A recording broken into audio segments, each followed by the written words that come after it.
Are we going live? Already live? Yeah. Great. Hey, hi everyone. Welcome to our webinar today. I have with me Mr. Alok Jain. He is the founder of Weekend Investing, has more than 28 years of experience in the Indian stock market, and all his small cases have given stellar performance since the time he has been on the small case platform. So, welcome Alok to our webinar.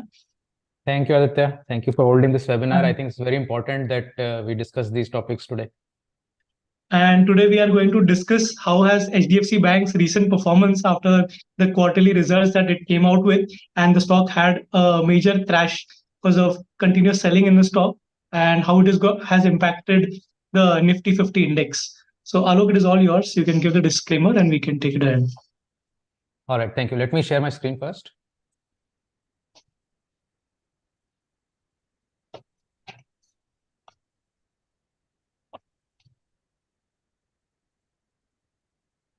Aditya, can you confirm if the screen is visible? Yes, it is visible. Okay. So first things first, the disclaimer: investment in securities are subject to market risks. So you have to read all the documents carefully before investing. And registration granted by SEBI is in no way guarantees performance of the intermediary or provides an assurance of returns to investors. Securities quoted are here for illustration only and not for any recommendation. So the topic that we are going to discuss today here is HDFC Bank dragging Nifty down. This has been the narrative in the market since many sessions now, especially since we had the HDFC Bank results come out. So first things first, in the sense that I have nothing against HDFC Bank. I do all my banking with that bank, and so it is not a question of for or against. It is a question of how you look at the markets in terms of how dispassionately can you approach stocks without getting emotionally wedded to them. That is the whole idea of momentum investing and the way we approach the markets. So has HDFC dragged Nifty down? Let's look at those numbers. So if we just look at the last few sessions, you can see that there was a huge build-up since end of October towards end of 2023.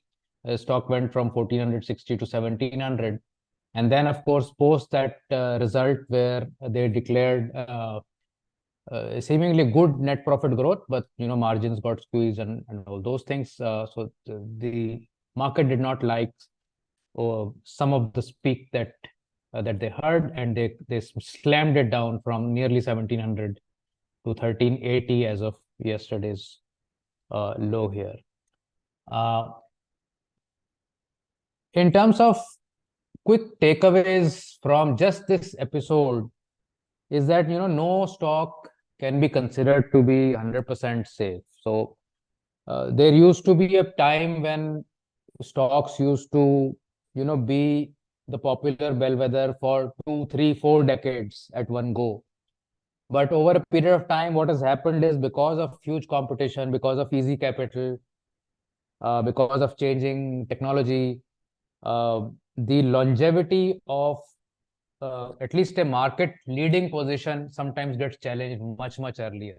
So to expect that something which has done well in the last 1 decade or 2 decades has to continue doing that in the next 2 decades, it may do so, and investors will be pleased if that happens. But one must have that option, or at least that possibility, open in your mind that it may not be that case.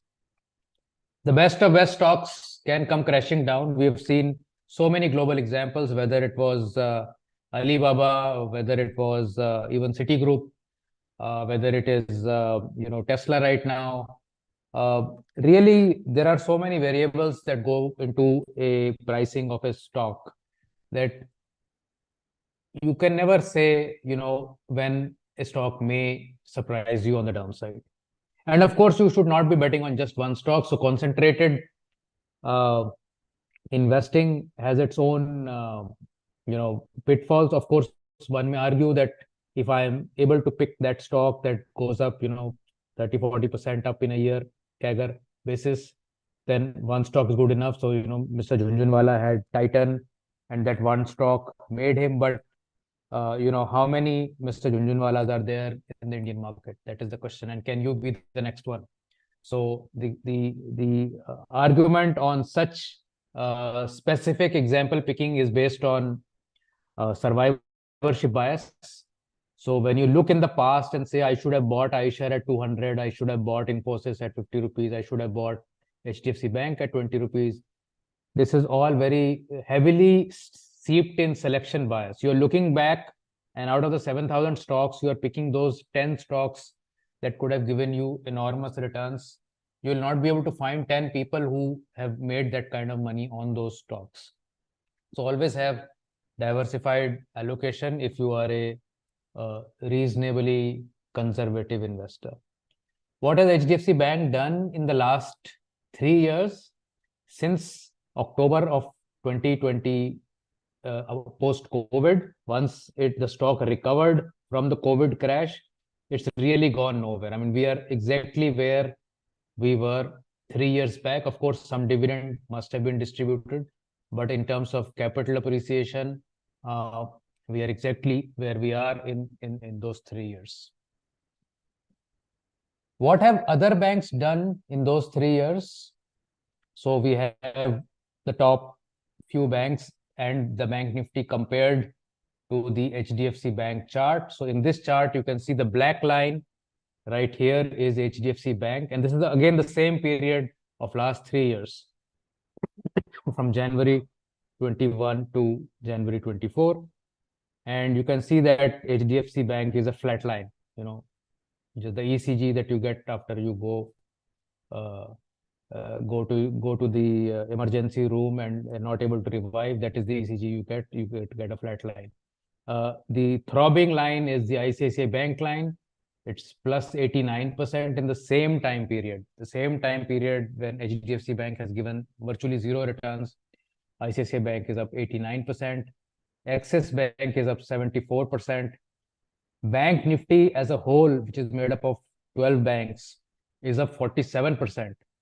And Nifty as a market benchmark is up 50%. So you can see how badly the underperformance of HDFC Bank has been over the last 3 years. Of course, you can argue that if I look at 20-year view or 15-year view, HDFC Bank may have beaten Axis Bank, etc. But we are looking at how to avoid such periods of lull in your portfolio and to have an advance warning of what was a great bellwether earlier. Is it going to continue to be so? That switch from your top holding to maybe a mid-level holding to maybe a low-level holding to maybe a out of the portfolio, that switch has to happen at points, and that point needs to be identified. How am I going to identify whether a stock is going to continue to perform or not? So this sample sort of snapshot is telling you, that in the last 3 years, others have really taken a very big lead on it. Now, besides banks, let's also look at some of the other Nifty 50 components in the same time period. So, for instance, NTPC, which, I mean, if 3 years back, if somebody had asked you, would you rather buy NTPC or HDFC Bank? A no-brainer answer would have been, why would I buy NTPC? I should buy HDFC Bank.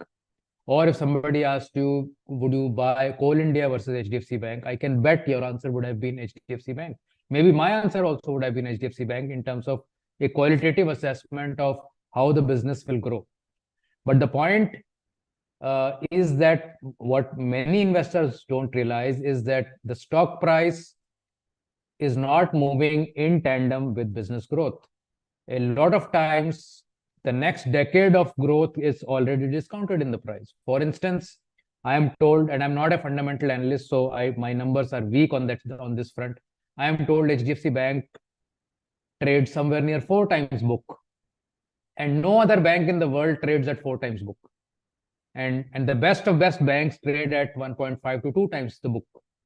So if HDFC Bank has been such an outlier that the best of best banks in the world don't have a 4 times book, then it really needs to show that continuous outperformance and continuously beating market expectations.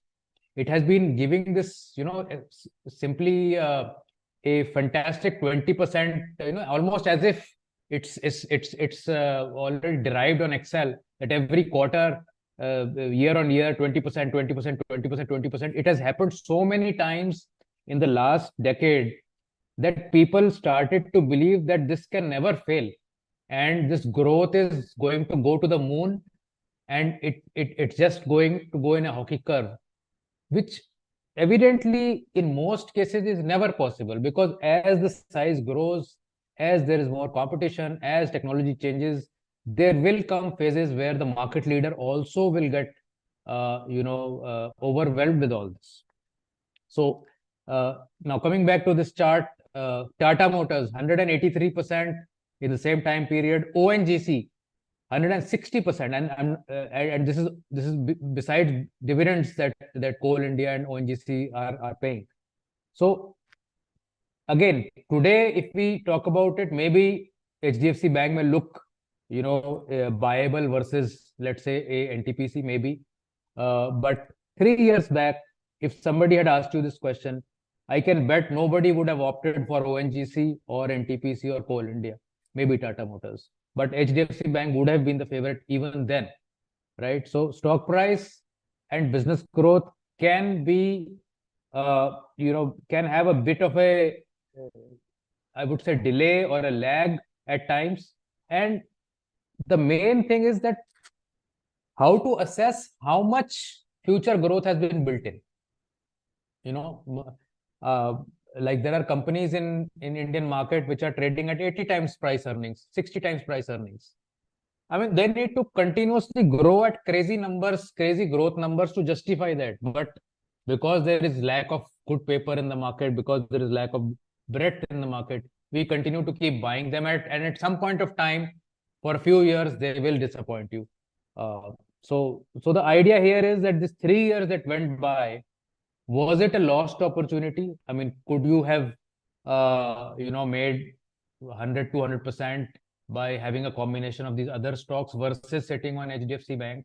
Is that a proposition that, if were to be presented to you, would be acceptable to you? Or would you think that, I'm going to sit with HDFC Bank however long it takes, and maybe one day it will just go double, triple, and make up for all these lost years? That is also possible. I'm not saying it is not possible, but that's the call you need to take in terms of your process of investing.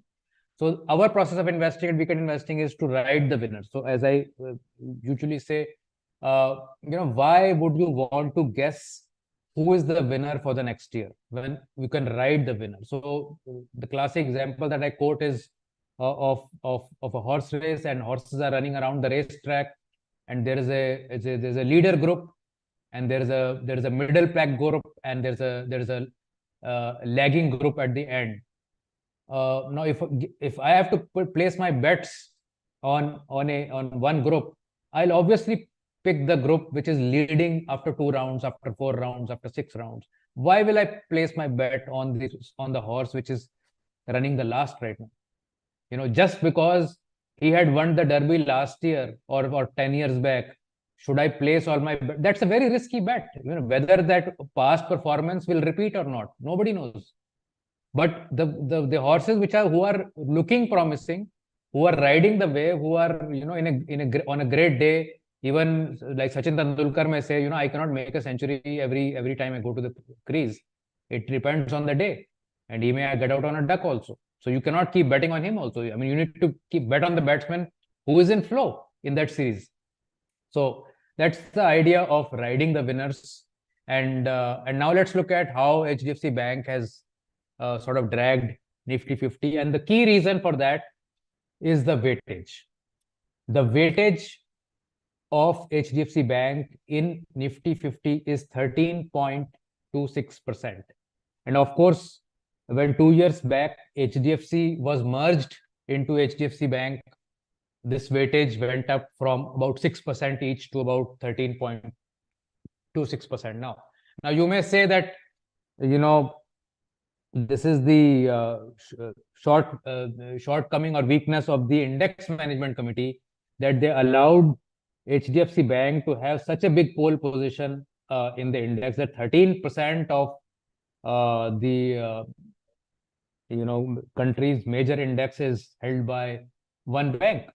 And just look at the other weights. ONGC is 0.86%. Tata Motors is 0.88%.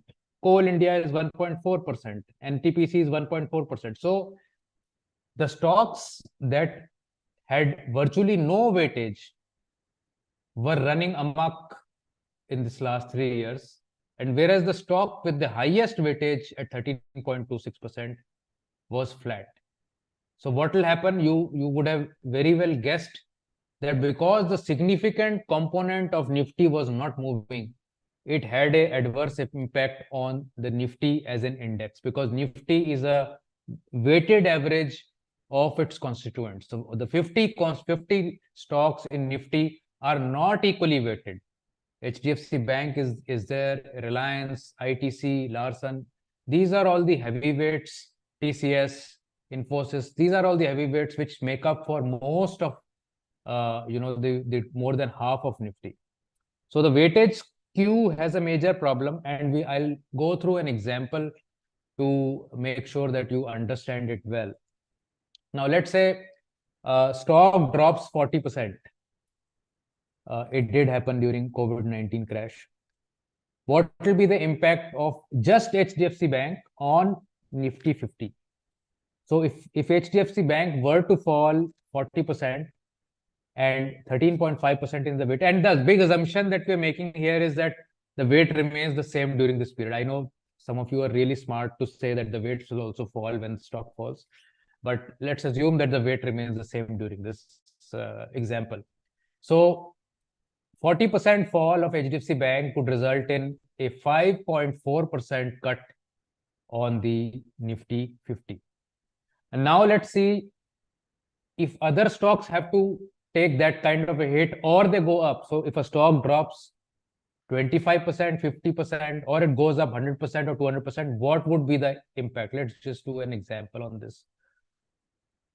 So we've listed all the Nifty stocks and their weightages. So you can see that HDFC Bank is 13%, Reliance is 9.1%, ICICI Bank is 7.4%, Infosys is 5.9%, so on and so forth. And if we go towards the end of this, you can see more than half of the stocks really have, virtually no weightage, 0.5%, 0.6%, 0.7%.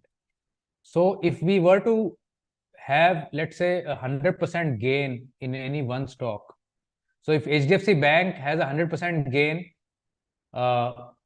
in terms of its weight, if HDFC Bank goes double from where it is, Nifty will gain 13%. If it goes 200% gain, Nifty will get 26% gain. So on the upside, in case you are in that period where some of these heavyweights really outperform, then Nifty really gets a big kicker out of it. But so is the flip side. I mean, if something was to drop 100%, then you'll get hit by a good 13% on that. The example here is that HDFC Bank with 13.3% weight, if drops by 50%, index gets hit by 6%. If Coal India drops by 50%, Nifty gets hit by only 0.4%. So can you see the difference? If Coal India is dropping and if HDFC Bank is dropping, it's humongous. I mean, it's not even comparable. And on the flip side, if HDFC Bank is gaining 100%, Nifty gains 13%.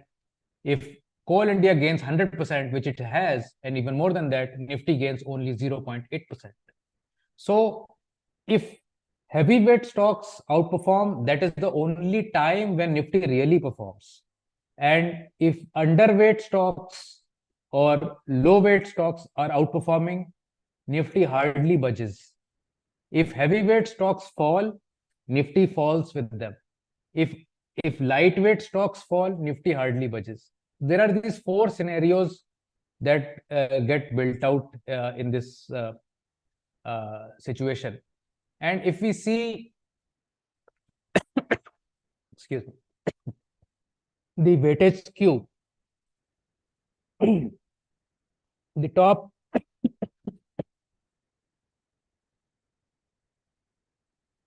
the top 10 highest weighted stocks of Nifty 50 have remained above 50% since the last 15-16 years. So the lowest was actually in 2008 and the highest was in 2020, where we hit 62.5% for 10 stocks. Currently, it is around 57%. So, given the fact that the 40 bottom stocks hardly contribute 43%. I'm sorry. Let me just take a sip of my tea.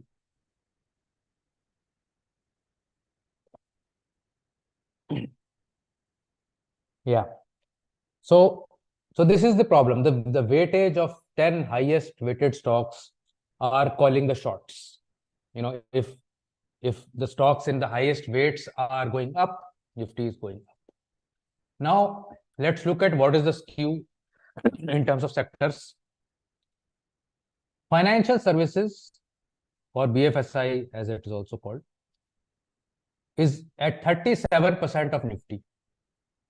So more than a third of Nifty is financial service. 13.7% is information technology. So if you combine these two together, already 50% is done. BFSI and information technology take up more than 50% of Nifty. Oil, gas and consumable fuels 11%, fast moving consumer goods 9.3%. So if you combine these four, 70% is gone. So just four industries are comprising of 70% of Nifty, and rest all of them are taking up 30%. Automobiles have a respectable 6%, healthcare has 4%. So if we now combine the top six, 80% is gone, and rest are within the last 20%. So construction, metals, consumer durables, telecom, power is 2.2% only. Construction materials is 1.9%. Services is 0.8%. Chemicals is 0.4%. And you've seen that, you know, what is the kind of moves we have seen in metals, in construction, in telecom at times, in chemicals, and all those moves have failed to budge the Nifty because they have no weight. I mean, only when financial services, IT, oil or FMCG moves do the Nifty really get moved. Now let's look at a very interesting chart of equal weights. So what if these 50 stocks are equal weight? So 2% weightage for each Nifty stocks, if that were the case. For financial 24, this would have given you a 37% returns till date, till I think this is the Jain 24th or 25th. For the weighted Nifty, it would have been 25%. Can you see the kind of gap this is giving you in terms of equal weights? If Nifty were equal weight, Nifty would have been up 37% for the financial versus 25 that it is right now. And since COVID bottom, Nifty is up 162%.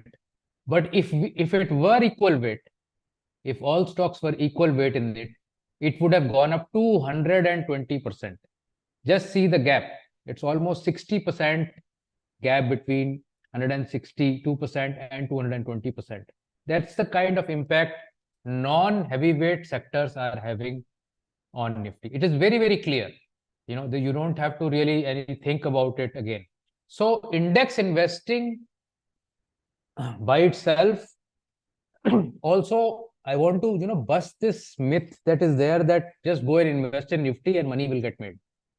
This lethargy and this comfort zone that we've had because Nifty has been going up last 2 decades, I think you should dispel this thought and treat it as a risk investment It is not a bank FD.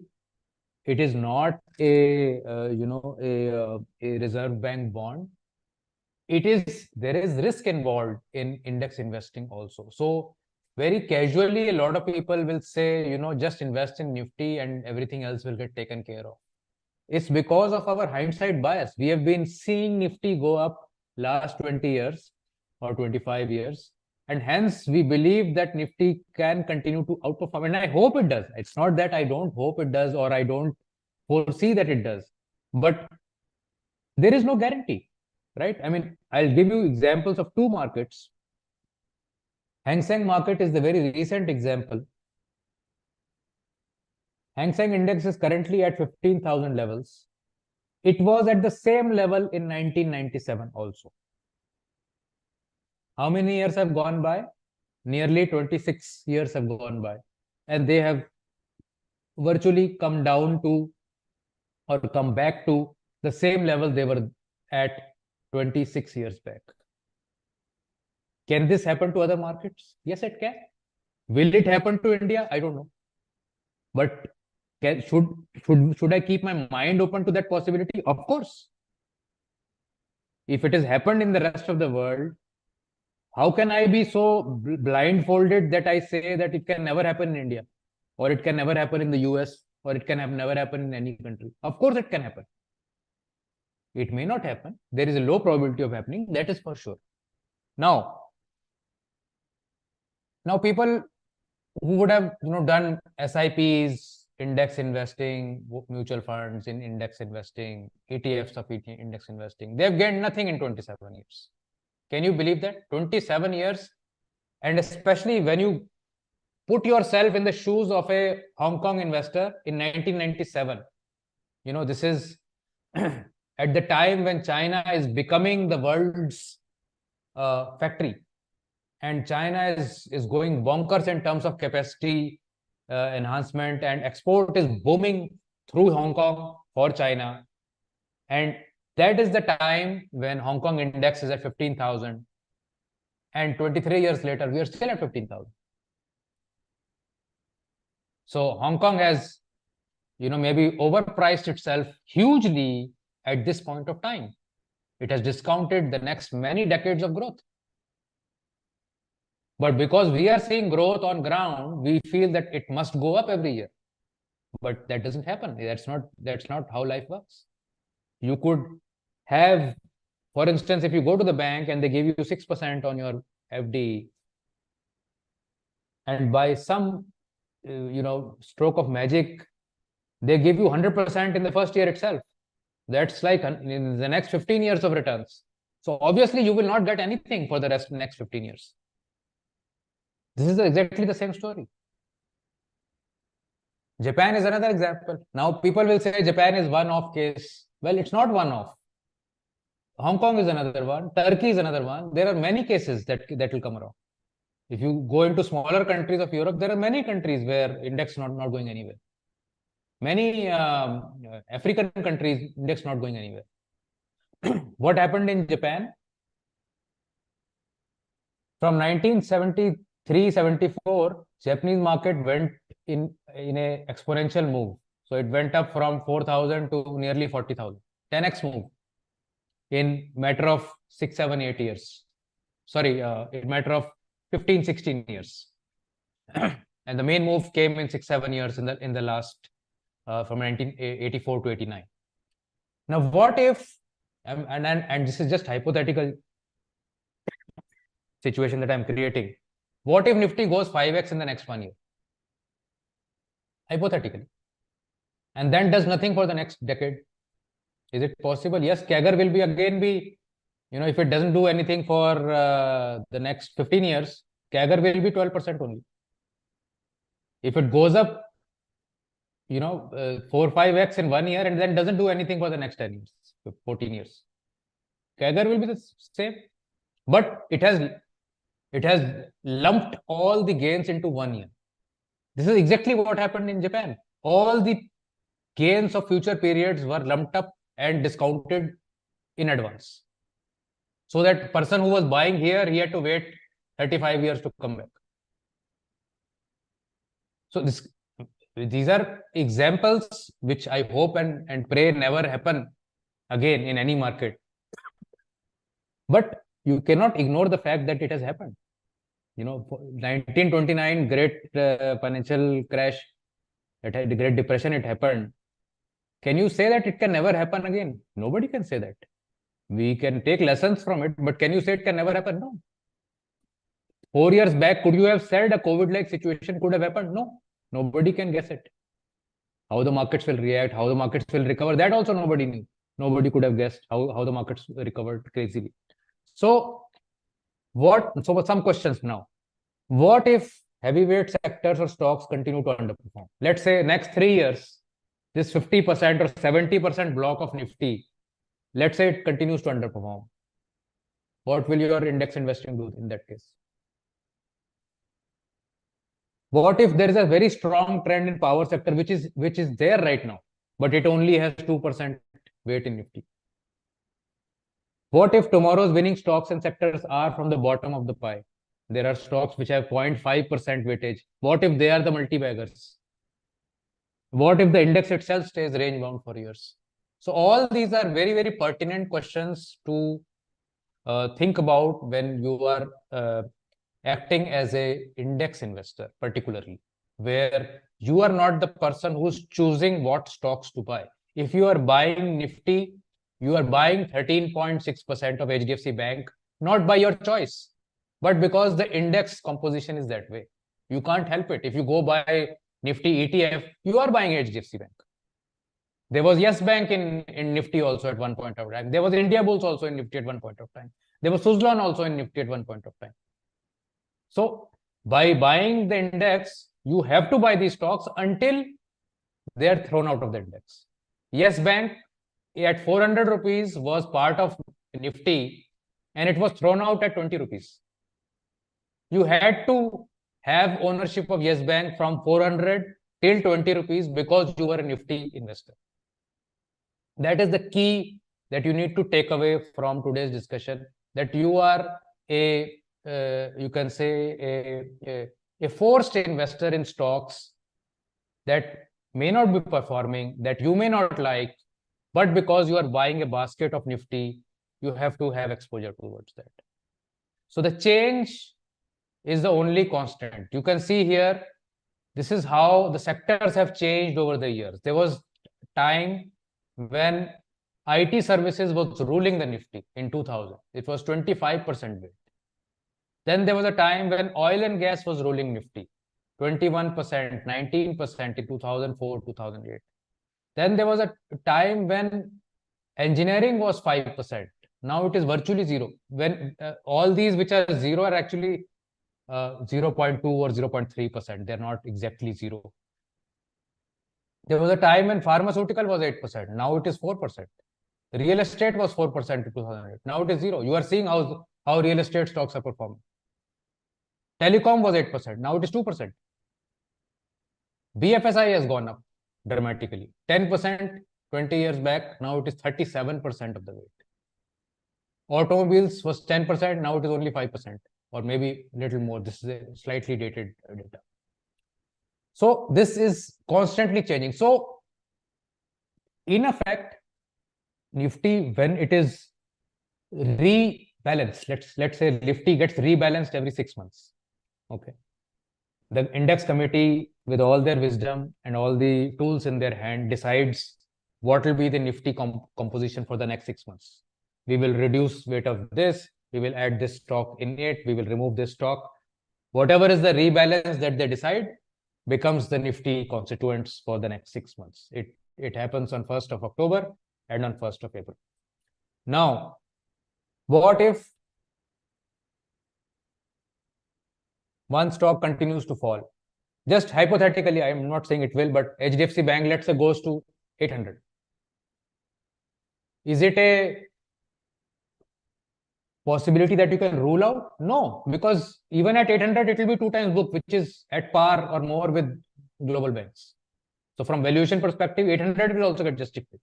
But I'm not saying it goes there. But what I'm trying to suggest is, in case some stock, which is high weight, continues to bleed you have to wait 6 months for the index committee to rotate it out of the Nifty. They are not going to do it in August. They're not going to do it in July. They're not going to do it in June. They will wait till 1st of October, after 1st April. So if something is bleeding, it will be left to bleed. That 6 months keep bleeding, then we will take a view on it. That is the key of rebalance frequency being that right frequency, whether it is 1 month, whether it is 2 weeks, whether it is 1 week, that is left for discussion. But 6 months is not the rebalance frequency. If I am a passive or a forced investor into a stock, and I want Nifty without HDFC Bank right now, for instance. I don't have any way to get it. Can I buy Nifty ETF without HDFC Bank? No, I can't. Do I want to wait 6 months for HDFC Bank to be, it won't be taken out, but some weight may be reduced. But well, you get my point, right? I mean, it's basically a very, very passive method where you're allowing yourself to bleed for some time if it goes that way. Now, if we take another example, 2008 till 2013, Nifty hit a high just before GFC at around 6,300, 6,400 levels. And that level was not crossed till the time period of nearly end of 2014. And in fact, in 2014, it was crossed.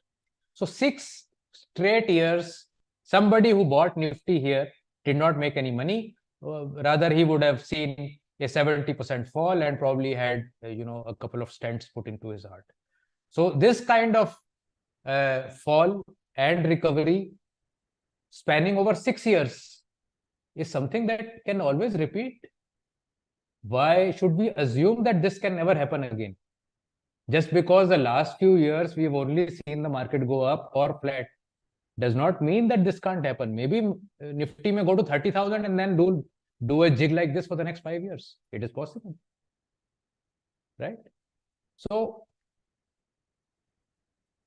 but while this period, now let's take a look at this period of 2008 to 14 where Nifty was flat. What did some of the sectors do during that period when Nifty was zero, flat? Nifty was 2.7% for 6 years. FMCG in the same time period made 168% gains. Pharma made 140% gains in the same time period. Auto made 124% returns in the same time period. Banks made only 15%. That is the reason why Nifty was dragged on, because a major chunk of Nifty was Nifty banks even then, right? And Nifty real estate, low weightage, it crashed, no problem. Nifty infra, low weightage, Nifty PSE, low weightage, no problem, right? But IT was up, and that's why, some counterbalance happened. But missed going up basis these sectors which were really, really robust. Now let's look at some stocks. In that time period when Nifty did not perform. Nifty at 0%, 2008 to 14, Sun Pharma 480%, HCL Tech 400%, TCS 352%, ITC 200%, Hero Moto, Tata Motors 160, 180%, Levers 136%. So there were top performers in Nifty even when Nifty was not performing. It is exactly what I'm telling you. The race is on, the horses are running. You have to bet on the top performers. What is going up, you need to follow that. Nifty is, if you just sit and wait for Nifty, 6 years gone by. I mean, 6 years. Just do a opportunity cost of your capital on 6 years. You will take another 10 years to even come back to that point where you made 11% CAGR.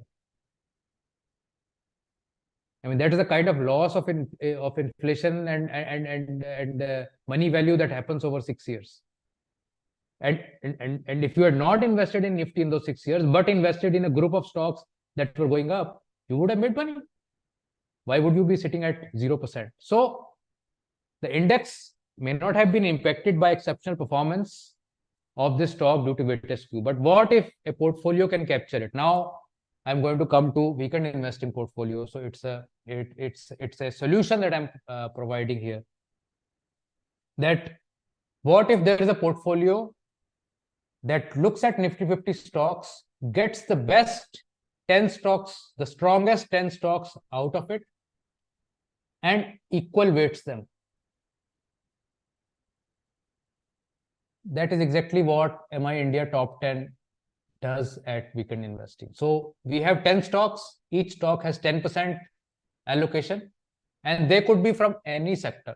That sector needs to be performing, that stock needs to be performing, only then it can enter into that strategy. So extracting alpha from Nifty 50 is the main objective, and the other objective is not to let yourself bleed. If some stock is losing momentum, if some stock is losing strength, at the next rebalance, which is the monthly rebalance portfolio, at the next rebalance, it will get checked out.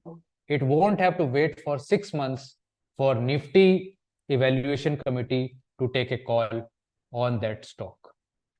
So when compared to Nifty in the last, I think since we went live, we are up about 35%. Nifty is up 23%, but the time is not so large, but the gap is already 12% over and above Nifty. For financial 24, India Top 10 is up 43%.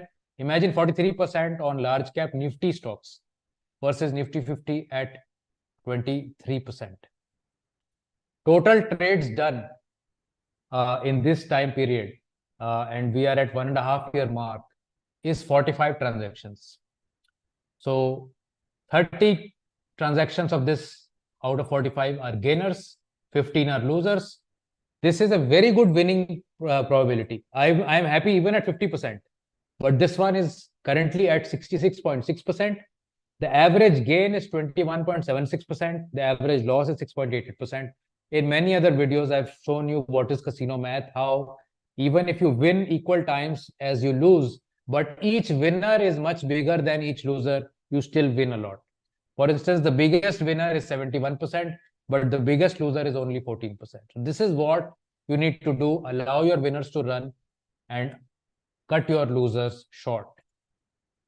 The current composition of the portfolio looks like this. I can't disclose the names because that will be unfair to the current subscribers. But this is where we are sitting. One stock is up 152%, another is up 82%, 60%, 55%. We basically don't have losers. Whenever we have losers, we check them out. We bring new winners into the pack.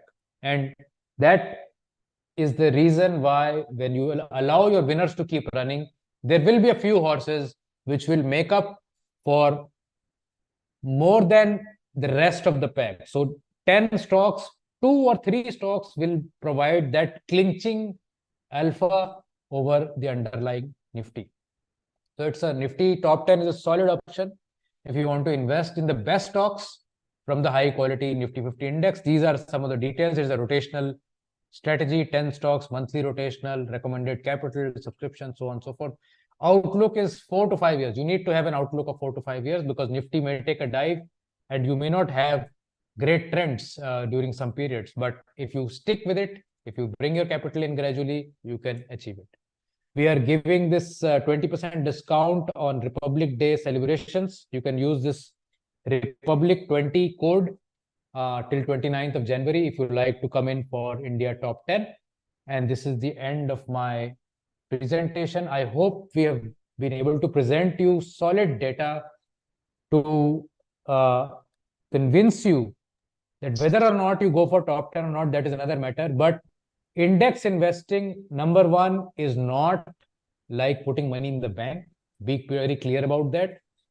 Index investing is prone to heavyweight skewing, and that can mar the performance of index investing. That is also very, very clear.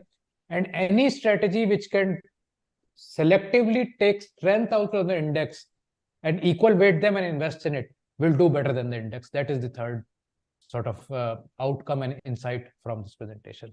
So this is all I have, but I'll be open for Q&A. Aditya, over to you. Yeah, hi, Alok. You can stop sharing the screen. Okay. I'll post the discount code in the chat box on YouTube. Sure. So, Alok, it was really an insightful presentation that you posted.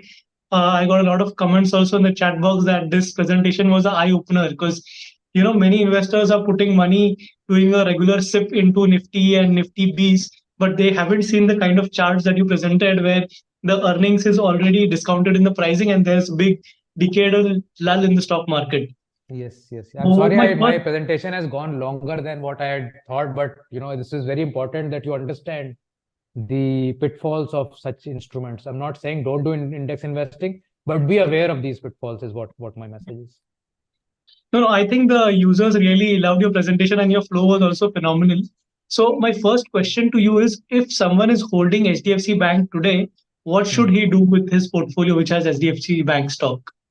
See, that's a very subjective question, because my first question when anybody asks me is what to do with a particular stock. First of all, I'm not allowed by SEBI to give any direct personal advice, but in general, uh, what was the reason why you bought it? That should be very clear with you. If you are clear why you bought that stock, then it will be very clear why you will exit that stock. But if you are not clear why you bought that stock, you bought it because your friend bought it, or because you heard it on TV, or because everybody else was buying it, then you must exit today also, today itself, because you are not clear why you are holding that stock. If you are very clear that, okay, this is the bank that is going to lead India into the next decade, and this is my assumption that the market share will get maintained, and this is the earnings that is going to come around, then don't worry about it. Hold it. So be sure what is your thesis, why you're holding HDFC Bank. Is it a fundamental thesis? Is it a technical thesis? Is it a mixture of the two? Just have clarity. That's Okay. And there was a follow-up question, like on what indicators or on what level will you ever consider adding the HDFC Bank stock into your MI top 10 small case? Or will it ever be so. added? So MI top 10 is a relative performance index where we are picking the strength from these 50 stocks. So technically, let's say 40 stocks are not performing, but HDFC Bank is going up. Then it will come into our portfolio. But it will again be subject to a monthly rebalance, recheck. Every month, it needs to be having that leadership position versus other 40. Only then it can stay there. If some other stocks come up, then it will go down. It's basically like a ranking. Like I told you, 50 horses are running around. If you remain in the top 10, the front pack, you remain in the portfolio. Otherwise, you get booted out. No love for any particular stock, any name, nothing. I mean, if you fall in love with the stock, your portfolio is doomed. Got it. So many of the investors do SIP into Nifty or Nifty Bs. So based on your chart, would you suggest they do SIP into Nifty Bs, which is equal weighted? Because a lot of mutual funds have come up with equal weighted index of Nifty. So is that preferable to rather than having exposure to Nifty, which has 13% exposure to HDFC? I would think so. Although there have been periods where the existing Nifty would have beaten the equal weight, because in periods where BFSI did really well, in those periods, the weighted one would have done better than equal weight. Or when IT did really well, because 50% is BFSI plus IT. Correct. So my sense is that, I mean, who knows what industry may go through at some point of time? Why should I have this extraordinary exposure just because the setup is that way? If my thesis about the future of India investing is that banks will lead the way and I need to have that extra exposure, then it is fine. That I'm very bullish on HDFC management, then it is fine. So your thesis needs to be clear. My simple methodology is that I don't know what is happening. I want the prices to tell me what is happening. I want Got the it. market to tell me, am I buyable as a stock or am I to be chucked out from the portfolio? Not my thesis, but market's thesis of what should be done. If HDFC Bank is going down and if I had it in my portfolio, I would have definitely gotten out of it with no love and affection that it will come back. If it will come back, I will buy it again. Why should I try to catch a falling knife, even for those who are outside the current investment shareholding, but are seeing HDFC Bank as a potential candidate for their portfolios, and you're seeing it drop on a daily basis, just wait for at least a 2-day high to be taken out, a 2-week high to be taken out, a 20-day moving average to be taken out. What is the rush? If HDFC Bank in the next 5 years has to go to 3,000 rupees, at 18%, 15%, give up the first couple of 100 points. What is the point? What is the problem? Why we have to guess that, 1400 must be the bottom, 1380 must be the bottom? छोड़ दो, जाने दो ना नीचे. Correct. So patiently wait for a bottom to form, let it break the 20-day averages, and then at least think of adding whatever is your benchmark, whether it's 20-day average, 10-day average, two-day. My sense is any stock which is not even on a 2-day high, like the previous 2 days, if it is not breaking above that, I'm not going to touch it. Just in a very small time frame also. But in a larger time frame, at least take 2 weeks, 2-week candles. If they are not breaking on the higher side, absolutely don't look at that. A stock is below 200 DMA, below 20-day moving average, below 50-day moving average, whatever may be your favorite indicator. Just because it has always done well in the past, that should be no reason to buy at every drop. I mean, I can tell you hundreds of stories where you bought at every drop, but it kept dropping. And I'm also pretty sure it won't happen with HDFC Bank. But the kind of overvaluation it was sitting on, even at 1700, there were analysts who are coming and saying that, no, it is fairly valued. Now at 800 also, the same analyst will tell you it is fairly valued. Correct. So a lot of investors have these 3 questions not properly answered, which is when to buy, how much to buy, and when to sell. So what mantra or what logic can they follow to have a clear understanding of these 3 questions that need to be answered before you buy any stock? So there are 4 questions actually. What to buy, when to buy, how much to buy, and when to sell. Right? So, and this is a model framework that you will need to build for yourself. In case you are, let's say, not following weekend investing, then you need to build it as per your models. When to buy will be on what fulfillment of what conditions will I buy a stock, whether it is, even if it is fundamentally oriented, even if it is fundamental plus technical oriented, you need to have a clear set of rules that this needs to be just satisfied before I will buy it. So that should be your what to buy, right? Now, when to buy is when there'll be an overlay of some trigger. That could be a technical indicator. Your first could be, how you're selecting stocks, whether it is based on earnings or whatever, market share, margins, whatever may be. That would is a what. When is when the market is telling you that yes, the stock is right, it's moving, you are getting on a moving bus, you're not hopping onto a stagnant bus. So when is that indicator? So when could be, a 52-week high, when could be above 20-day moving average, when could be, a 3-month high. So when is never stock is dropping, I should buy that. That is never the when for me. When is always when the stock is telling you that I am moving, you better board me, I'm going fast. I may go faster. When it is retracting, I don't want to board that kind of a bus. How much is subjective, but to keep things simple, you can have equal weights. So if you have 10 stocks in your portfolio, you can have 10% each. You have 20 stocks, you can have 5% each.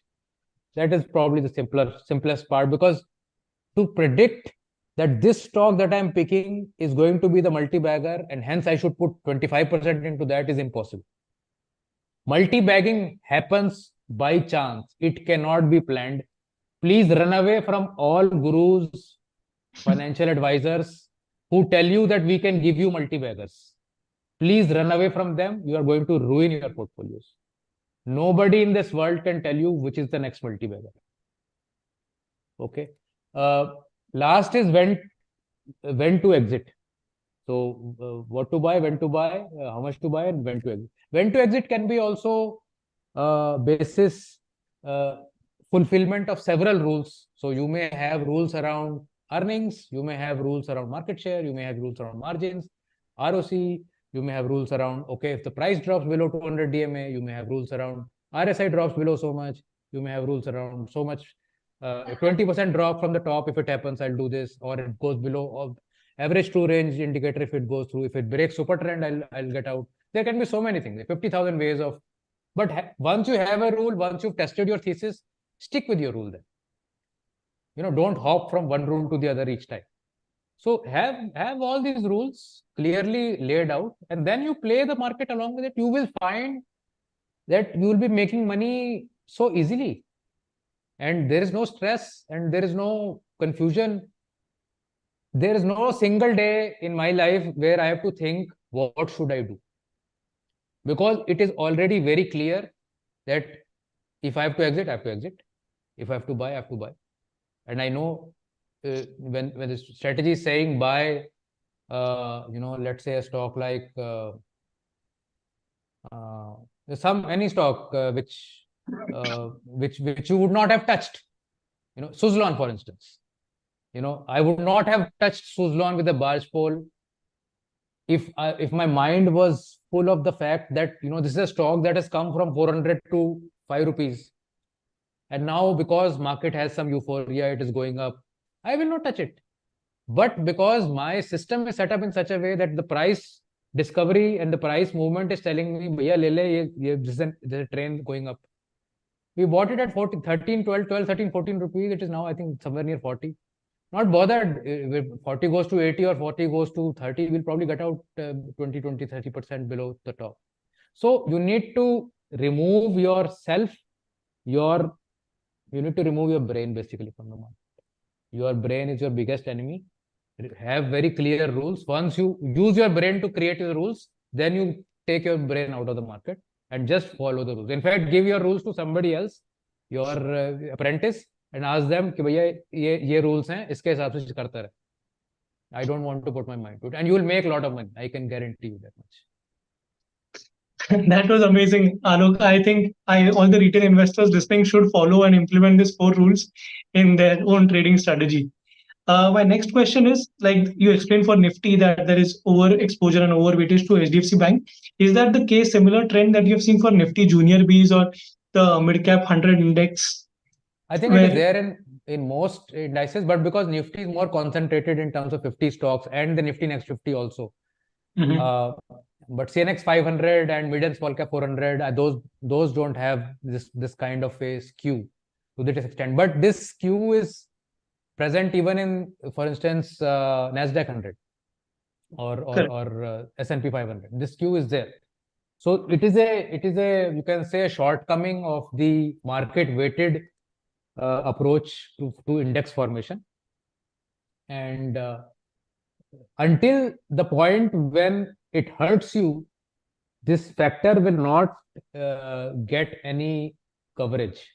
In the sense, the narrative will not look at this until it starts to hurt you. The year when BFSI IT goes down, that is the year where eyebrows will start to get raised that, oh, Nifty didn't do anything, but rest of the market has gone up 100%, 50%, whatever. Like it has this time. I mean, autos have boomed like crazy. Real estate has boomed. Infra is going up. Public sector enterprise stocks are going up. Public sector banks are going up. They hardly have any representation in Nifty. So this is the reason why any strategy like top 10 will perform, because they will be able to concentrate and focus on the sub-segment of Nifty which is having strength. Correct. So this is a sector agnostic strategy. It can have all one sector stocks that are raising and driving the Nifty There higher. are limits where we will not allow one sector to, let's say, go beyond 30% of the overall portfolio. So that we need to keep for risk management, because there could be a case where Nifty has 10 stocks from BFSI, and BFSI is booming, and we have a completely focused strategy on that. So we won't do that, but there are rules around that basically. So given the current market conditions and that Nifty has cooled from its 52-week top, like what do you think, which is the sector or which is the segment in the market that retail investors should focus on, and what is your view ahead? I think clearly the banking index is the weakest index of the lot of indices that we track. Real estate, public sector enterprise stocks, even public sector banks, are doing much better. It's the private banking index that is sulking very hard. Power stocks were doing well, but power is also now slightly on the back seat. So I think until May elections, we may see continuation of public sector enterprise, public sector banks, infra, these sectors continuing the lead. I think IT also is very largely dependent upon Nasdaq movements. Nasdaq is of course at a new high also, so maybe Nasdaq will get a huge leg up from here. That is possible, either double top and down, or break out and up like crazy. So that potential is there with IT also now. So there has always been a correlation between the Nasdaq and Nifty, but lately post the HDFC Bank results, I think the tandem is broken where Nasdaq is still breaking 52-week tops and Nifty has started correcting. It is exactly because of this 37% bit. If this 37% was 3% or 5%, and rest was distributed, maybe Nifty would have gone up. Correct. So I think, Alok, we will wind up the session for today. And I request all the viewers who are there that you can take a benefit of the offer code that Alok is providing you, which is Republic20. It is mentioned in the chat. And you can subscribe to MI Top 10. And in my last webinar, Alok had clearly mentioned that he is bullish on the large cap theme for 2024. So you can take benefit from it. So stay tuned. Always have a long-term view. Don't come in for 6 months, 1 year. Have a long-term view. India, if we get a political stability continuation, I think in the next 5 years could be really golden. Alok, can you just quickly define what is long-term according to you, so that retail investors also try? My sense is that you should not have a view less than 5 years. 4 to 5 years is the minimum that you should look at, because the way an entire market cycle works, in any 4 or 5 year period, you will get at least one boom cycle. That is what you require. Even if you're coming at the top, right? Let's say today is the top of for the next 3 years, and Nifty comes down 10-20%, and then we go up again. You should have at least a full cycle upwards in your 5 year period. So unless you have a 5 year period at any point of time, I would not suggest this, but you must have that long-term view. And if you're thinking that I'll come in and 6 months later I'll jump on to something else, or 1 year later I'll do this, don't do all that. It will never compound your money. Your money requires compounding, and that compounding will require you to be steady and stuck with a strategy that removes weakness while you carry on. I'm not saying get stuck with any stock, have a 5 year view on any one stock and stick with it. That is also not right. You must have a strategy which will stay with the winners. It's like, evolution theory playing out. Survival of the fittest. There is so much AI and technology and competition coming. Who knows which company will survive in the next 5-10 years? You have to stay with the winners. So basically take a long-term horizon, but don't just keep on holding your losers, cut your losers, and let your winners run. Absolutely. So thank you, everyone. Thank you for tuning in. If there is any last remark, Alok, you can add.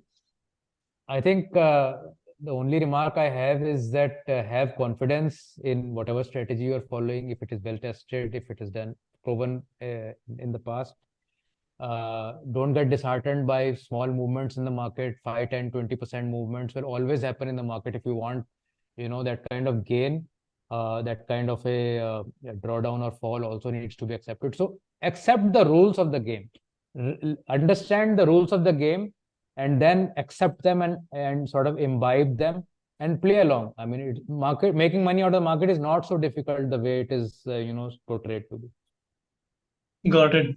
So we should make sure that it is not difficult, that making money in market is difficult. And thank you everyone for listening and tuning in. Stay tuned to the Small Case YouTube channel. We'll be coming up with interesting content for you. Thank you. Have a great weekend ahead, and happy Republic Day in advance. Yeah. Happy Republic Day to everybody. Great reminder. Thank you. Bye-bye. Bye.